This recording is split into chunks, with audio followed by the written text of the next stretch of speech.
Nirereklamo niya si Mister dahil gusto niyang tuluyan ng wag nang umuwi sa kanila, idol. Dahil sa hilig nitong mangolekta ng mga hubad na larawan at may video pa ng babae sa cellphone ni Mister. Oh. Yun ang yung kinokolek niya, idol. Okay, Ang Mrs. collector's item. Maricel Gasok, magandang hapon. Magandang hapon po, sir. Ba't di niyo lang po pag-usapan ni Mr. Ba't kailangan pang palayasin mo ito? Sir, ay, sobra na po yan, sir. Sa abroad pa lang po. Namimili na yan. Namimili? Ng mga picture. Opo, yung ano ko pa po yung nagsusumbong sa akin, sir. Namimili ng picture. Okay, ba't Opo. ang pangalan natin ni Garrett? Pati po mga videos, sir. Mga videos na hubad na babae. Okay. Bumibili siya ng picture ng mga hubad na babae. Opo, bali po humingi po sa kanya ng load bago po, nagpapaload siya. Tapos ang mga anak ko inuutosan niya magpa-load para dun sa mga babae na humingi sa kanya ng load. Kapalit po, yung picture po na ng nakahubad na babae. Yan yung mga picture? Okay. Di na. Opo, sir. Pati video po, sir. Dako, yung mga picture. Oh, man. Rated X ito. Opo, sir. Triple X. Ang nakakita pa po niyan, sir, mga anak ko pa po. Mga anak niyo po ang? Yung mga dalaga ko pa po nakatuklas niyan. Kasi nahiram niya po yung cellphone ko. Hindi niya po na-log out yung messenger niya, sir. Pinagkatawanan ako niyan. Nirereklamo ko po yan. Pinagkatawanan ako. Ang nakikita lang ng anak ko, lang po kasi nahack niya lang po yung Facebook ng asawa ko. Bali yung lang po, puro mga messenger na pengi ako load, Okay. mahal, asawa ko, pengi ako load. Yus, magbibigay po siya 250, 350, ganun po. So, sa load na pinagtawanan niya po, 250, walang ebidensya. maghubad na yung mga babae. Ang dami pinapakita Opo, sa sarili. ayun po, yung video po niya, 600 po yan, sir. 600 po yan. 600? Yung nakahubad na napatila-dila po niyang mga parang demonyita. 600 po yan, sir. 600. Pag 200, ano lang papakita? Yung picture na nakapanty pa. Papanti. Pag 100, Nakapanty, opo. pag Ay, 100, pag nakahubad. 100, load lang yan, sir. Load lang. hindi ka, pag 100 na load, ano ipapakita? Yung siguro legs lang. Pag 1,000 na, Sa 1,000. Kasi po sabi niya po, sir, wala daw sabi niya. Wala daw po. Kaya wag niya daw, ako daw po siya pakialaman, sir. Kasi po, yun po yung kaligayahan niya. Asawa niya lang daw po ako, sir. tapos yung kaligayahan niya doon sa mga nakahubad-hubad na nagiging ng load. Opo. Katabi ko po siya. Iba po yung babaeng pinapangarap niya. Habang, Gano'n po kasakit yun, sir. ay masakit nga, habang kayo po yung nagtatalik, iniisip niya ibang babae. Natapos na po kami, no? Aba, siyempre makakatulog na po, sir. Mamaya ko kunin niya yung cellphone niya. Yun naman yung pagtititigan niya, sir. Para daw po yun, pampagana, sir, pampagana. Grabe po yan, napakababoy po niyan. Saka po, yung mga anak ko po, nagsasabi sa akin, nagdala po ng babae yan sa bahay, 2 beses po. Okay. Sanay mamakusapin natin to si Sir George Gaso. Siya po yung tricycle driver na ngayon. Dati siya yung OFW. Sir Jimmy. Jeep po. Sir Jimmy. Sir, bakit ka nangungulekta ng pagkarami-rami po mga litrato, mga video, hubad-hubad ng mga babae? Sir. Yun naman po ay hindi ko naman po talaga totally nakita. Kundi kinukulikta ko lang po siya.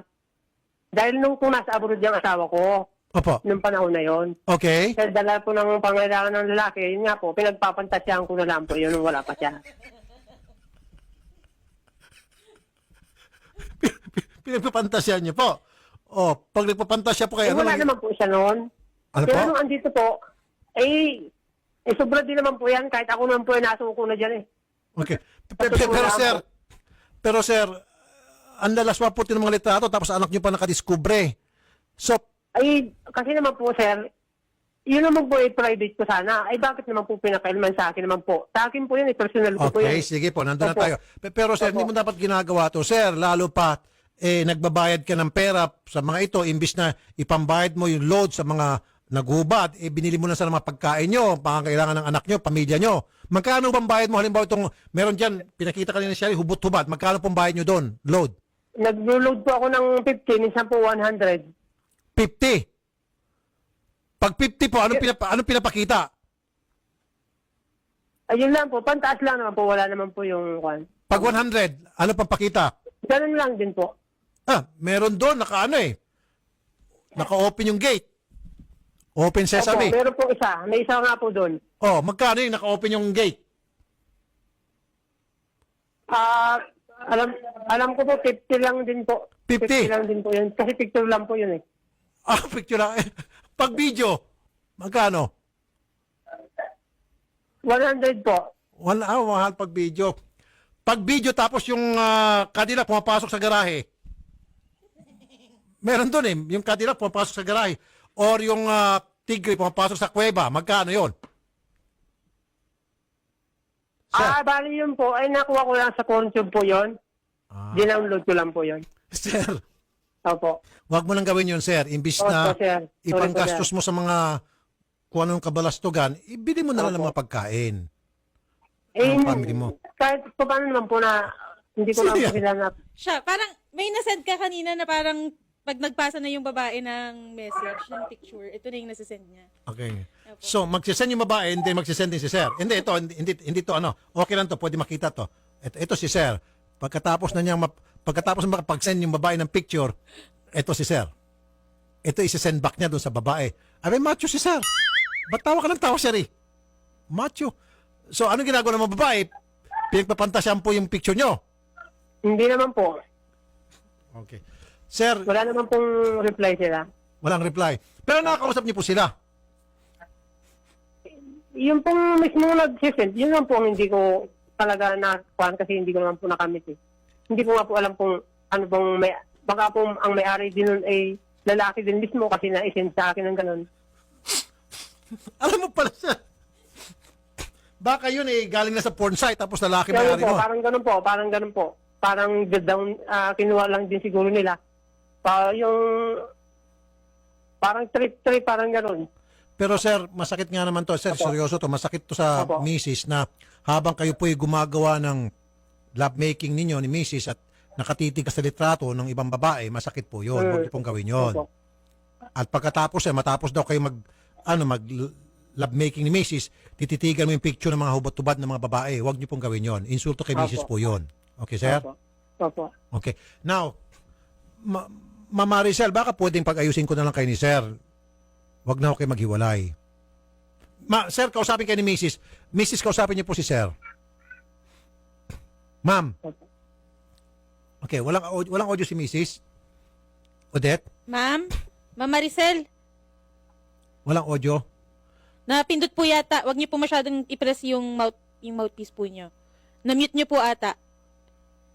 Okay, ito may tanong. Sige, habang inano si Mrs. Kuya, Po. pag kilikili ang pinapakita, magkano? Tanong ni ano yan eh, ni Romina Bernardo. Pag kilikili, magkano? Daw. Siyempre, wala atang kilikili dyan. So, 50 pesos, ang pinakamataas, 100. Wala ho bang 1,000? Ay, wala naman po akong ganun, sir. Wala naman po talaga akong pera eh. So, ano ginagawa mo sa mga picture na ito, sir? Kinukolekta mo lang, iniipon mo. Yun lang po. Kinukulikta ko lang po. Tapos hindi ko lang po, nung umuwi na po siya, hindi ko lang po na-erase. Yun lang po ang pagkakamali ko talaga. So at least sinabi ni sir, kumbaga pag dahil lalaki lang siya, pangailangan ng isang lalaki, Opo, habang wala si opo, Mrs., yun po yung pinagpapantasya nyo.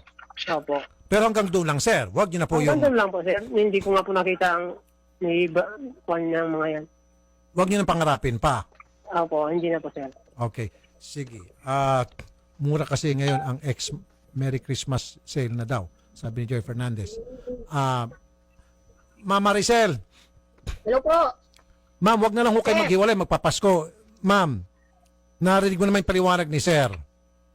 Sir, hindi po, sir. Hindi ko po siya mapapatawad, sir. Ganon? Opo, kasi paupon po yan, sir. Picture lang naman yun, ma'am. Talaga ako nagsasabi, nagdadala yan ng babae sa bahay. Ay, ibang Kung usapan wala yan. po, ibang bansa po ako.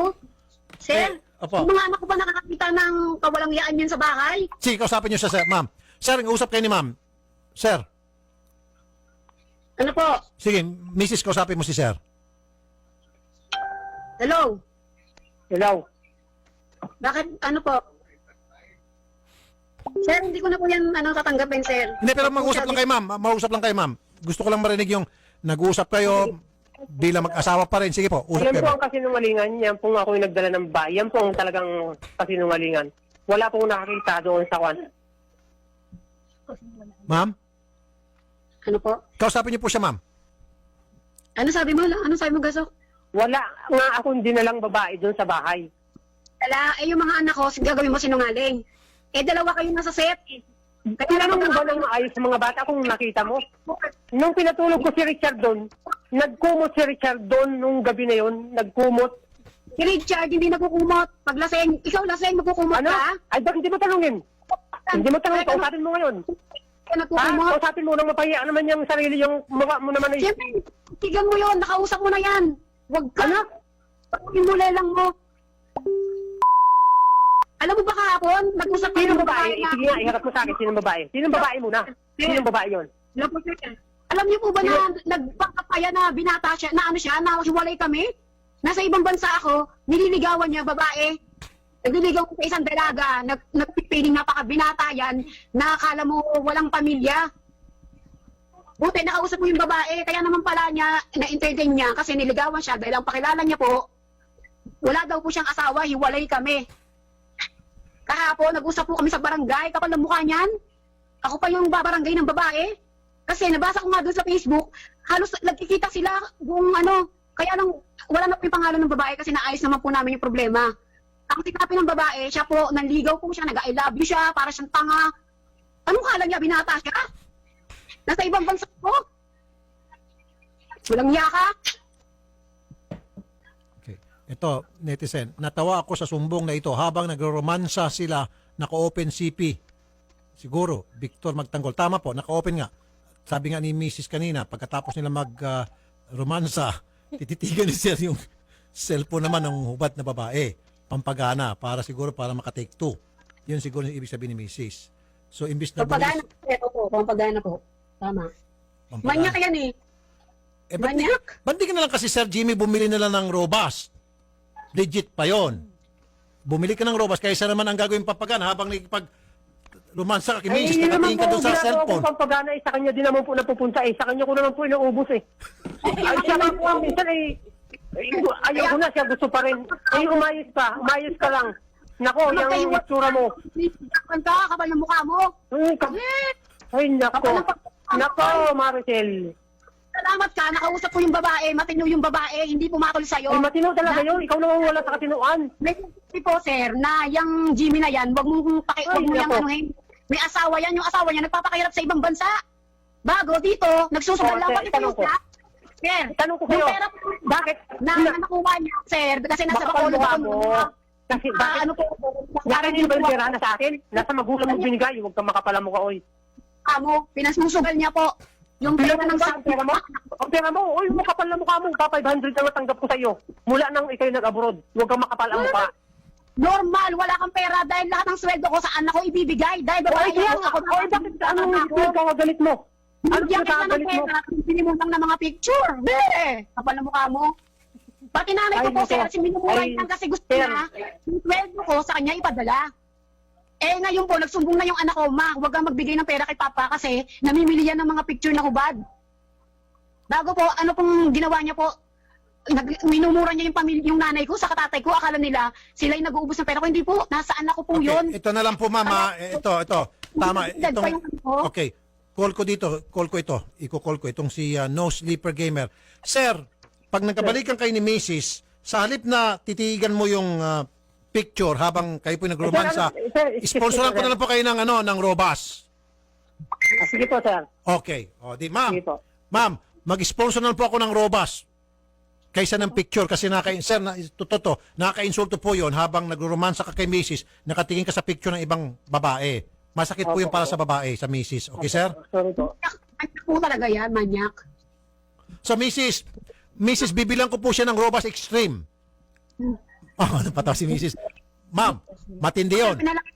Wag na po siyang babalik dito kasi consumption lang yan. Hindi nga, ma'am, kung bibigyan ko siya ng Namin, Hindi po, kuryente, sir. tubig.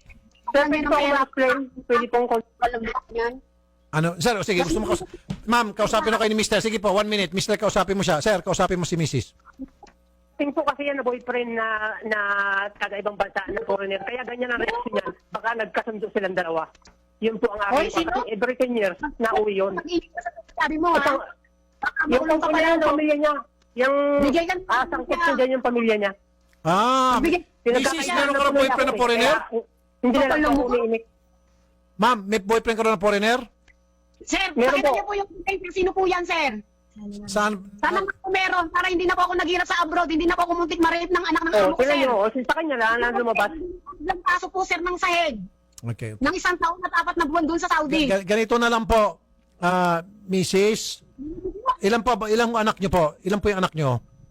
Tatlo po, 18 years old, 17 years old. Yung po yung aking inaano dahil mga dalaga na yung mga anak ko. Okay, sige. Ang papa mo naman Ma'am, tutulungan ko kayo kung anong kailangan ninyo na para kayo po'y pag nagbalikan na maging maayos ng pagsasama nyo, bibigyan ko ng isang kartong robust itong si Mister. Tapos yung mga hubad na larawan dyan sa cellphone, pabura na natin. At Sir, mag-date po kayong dalawa. Sponsor ko po yung mag-date kayo. Ha, Hindi ko ma'am? na po yan mapapatawad, sir. Hindi na. Sobra-sobrang nakit ng damdamin ko yung ginawa niyan sa akin, sir. Grabe, wala kapal na mukha niyan. Sir Jimmy. Hindi mapapatawad. Sandali, ma'am, tahimik muna kayo, ma'am. Sir, magsalita ka naman ng sweet kay Mrs. Sige na. Ay, mahal na mahal ko naman talaga yan eh. Ewan ko kung ba't ganyan pumasok sa isip niya.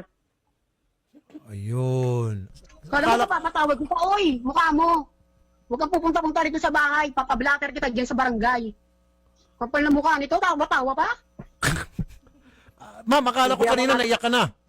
Magtawa, maliit pa yung mga anak ko, babaero ka na, ang dami mong naging babae. Tapos ako sasabihin mo, may lalaki, kapal na mukha mo. Bakit Tawa ka pa, hindi ba totoo? kapal na mukha mo. Di ba hinihintay yun? Hinihintay mo. Kapag ng pamilya mo, hinihintay. Kapal ng pagmumukha mo. Kaya nga, ma'am, magbalikan na lang kayo ni Mister. Ako na po mag-sponsor. Yan na po kayo, sir, hindi ko yan pababalikin. Yun po yung decision ko. Hindi na. Ako po yung nagtatrabaho, sir, tamad niyan. Pati nga yung pera ng SAP, O, di, pinasusugal niya. ma'am, kung hindi ka na babalik, baka, kung ayaw mo na siya pabalikin, baka pupunta siya doon sa mga nagpadala sa kanya ng mga litrato ng mga bold.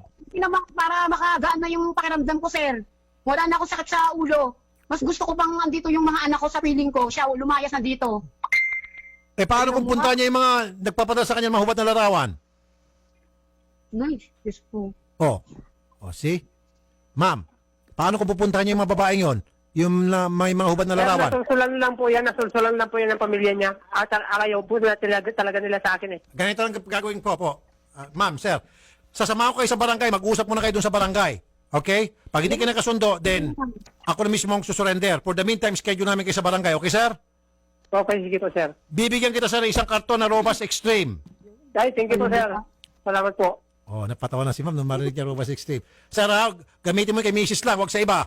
Opo. Kay Miss lang po yon. Oh, at yung mga picture, buray mo na. Sabi mo na, I love you, muha. Sabi mo. I love you, mahal, mama, chup chup.